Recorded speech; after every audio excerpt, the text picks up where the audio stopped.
Hello, I'm Rashad Godbolt. I'm the associate principal here at Cypress Creek High School. This is my 19th year in education and my 3rd year as associate principal. Basically what I'm going to do is walk you through how I do the master schedule. Many different people, many different ways to use the master schedule, but essentially I'm going to show you the process we use here at Cypress Creek High School. Well, first thing we do, conference room. A lot of different people work on the master schedule. You have the counselors have to input the student request. Once the counselors do that, I'm able to generate what we call course tally sheets. Just to give you an example, this is every course that we offer here at Cypress Creek High School and every course that the students signed up for. Once the counselors input the request, I print out this tally sheet and I give this to all my department chairs, my 10 department chairs. They take that information and I also give them what we call a course tally sheet.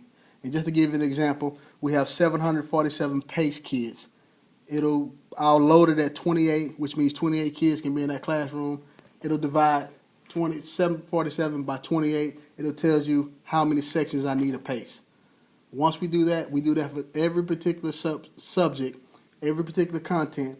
The DCs do that, and we generate what we call the first draft of the master schedule. And I'll walk you in and show you this way.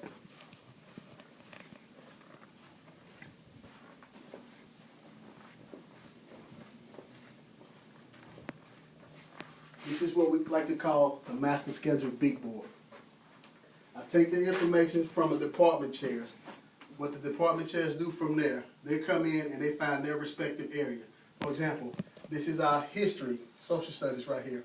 This is 9th grade, 10th grade, 11th grade, 12th grade. This is history, it's English, math, science. Once they have that information, they come in and they start building their sections, what we call them. Now you notice you'll see the black. The black represents conference periods. And if you see it throughout, this represents that this world geography team is off. Right here the English 1 team is off. Right here the algebra team is off. That's their planning time. That's their time to collaborate, build lessons, make their lessons stronger, make it relevant to the kids, find out what went well, things like that. All the different planning. Of course, biology here is first period. These are all my freshman core content classes here, right here. The reason I do freshmen, sophomore, juniors, and seniors is simple. You have to have X amount of X amount of classes per period.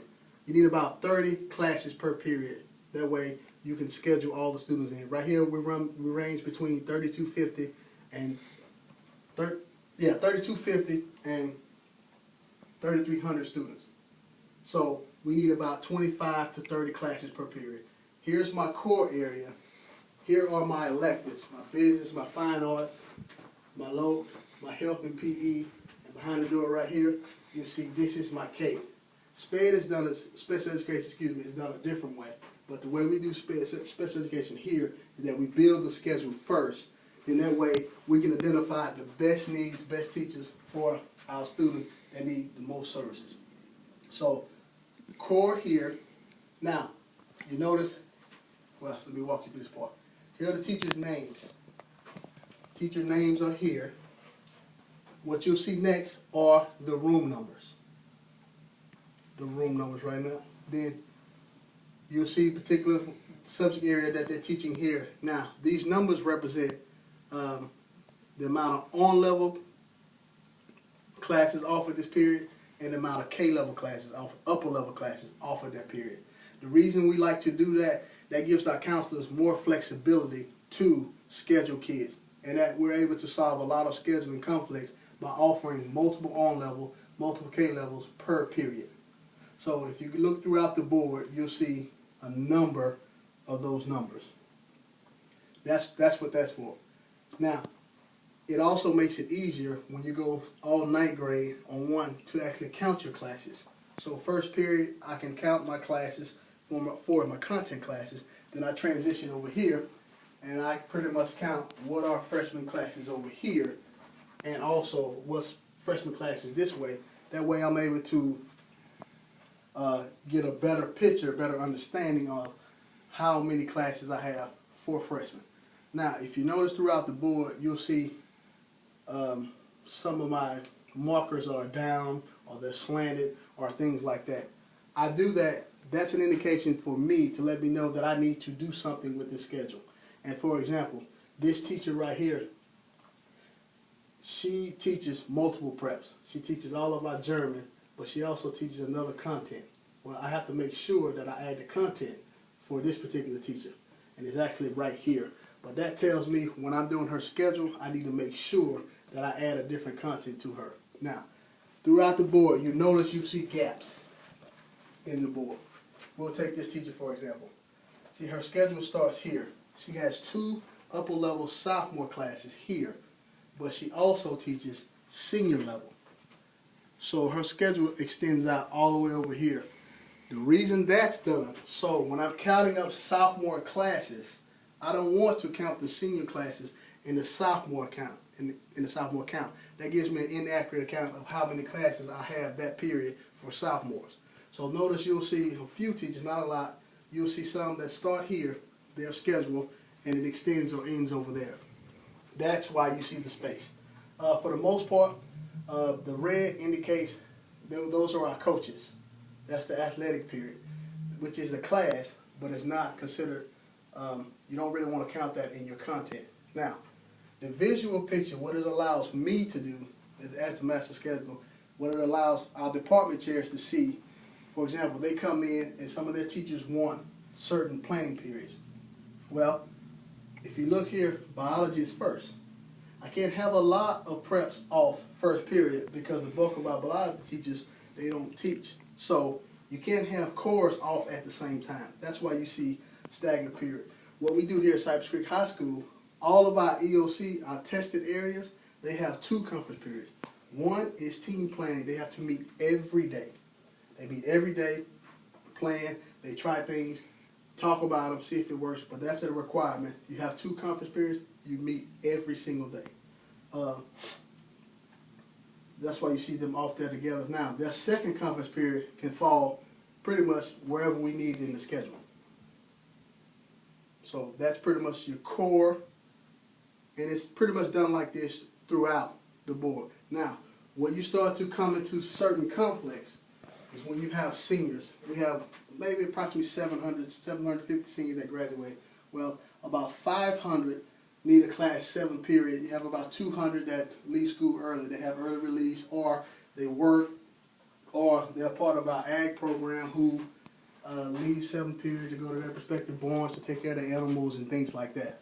So you always want to be mindful of, you have enough classes 7 period for seniors. Now, so we pretty much covered that. Once, this is the initial, this is the preliminary. We look at this, well, let me go back. Once our department chairs, once we build the board, now, it's my responsibility to make the board our 2016-17 school year information replaces our 2015-16. Now, one of the ways I have to do that is this. Now, these are not any student names. These are just pretty much teachers that we have. Now, what I print out a sheet like this for every content in our building. And for example, this teacher right here, if she teaches 7 period this year, she taught this 7 period this year. If she taught a 7 period last year, I don't have to do anything to it. Let's say, for example, it's a 7 period last year, but now she will be teaching this 3rd period. I have to go through and make all the necessary changes on these papers. Once this is built, I have to do this along with my other APs and things like that. Then we do that. That's when the inputting starts. And the inputting essentially is here. Now, due for confidentiality reasons and things like that, I won't show you a lot of what happens on a computer.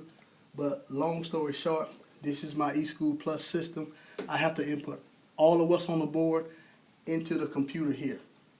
Once that's done, and as I'm doing that, we use what we call our Google Doc information. This is when I communicate with our department chair. The department chairs communicate with me. As you can see, you see the master schedule for the 15-16 school year. This is what these teachers taught last year. Well,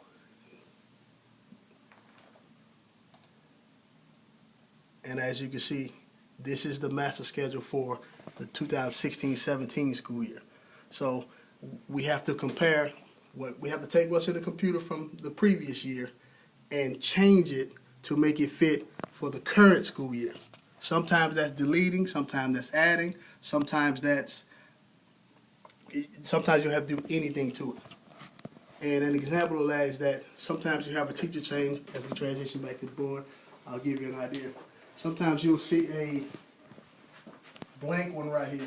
This means we had to hire a new teacher here. The schedule is built already, but we have to hire a new teacher here. That's why sometimes you see this, you don't see a name in there per se. But all of these are my keys, or my signal that, hey, something's, I need to do something with that. And this is, as you see throughout, had to hire a teacher there, and things throughout. As you walk the board, and you'll see, once all the information is in, we do what we call scheduling runs. And this scheduling runs are every single student, 3,279 students currently in the system. I do a scheduling run. And what these percentages are, these are percentages, 9th grade, 10th grade, 11th grade, 12th grade. These are the percentages. The first time I did an actual run, 93% of our freshmen have a schedule. Usually your freshmen schedule high because their classes are pretty much straightforward. We know what they take, their core, their health, their pace, things like that. So this is my first cleanup, first run. See the numbers, 93%, 80% of 10th graders, 67% 11th graders, 60% of 12th graders. It was okay, wasn't too happy with that. But I run a conflict report after that, and it tells me what are some potential problems, which means, A, I'm thinking this course is in our master schedule, and I have to take some time and go back and input and make sure that it's in. Sometimes it's not in. So once I go through the conflict report, and then I do all that legwork, you make a second run. Well, as you see, this percentages go up. Well, freshmen not going to go up that much. They will kind of stay the same. 93% is pretty good. You see, the sophomore went from 80% to almost 86%. Juniors went from 67% to 87%, and seniors went from 60% to 77%. Pretty good with that. But then you don't stop there. You do some additional cleaning. Once you do some additional cleaning, you run it again. This time, these percentages are a little bit higher, kind of at the same, but this tells me this is as good as my master schedule can get right now. Now, so what we do what we call a lock, which means I can't run any more schedules. Now it's up to the counselors. If they find some potential errors and things like that, they come back and they talk to me, and it'll tell us why this particular student didn't schedule, or if we need to pretty much move some classes around. But I'm pretty proud of these percentages right here. They're pretty high. Seniors' percentages will always be the lowest because they have a variety of classes that they can take.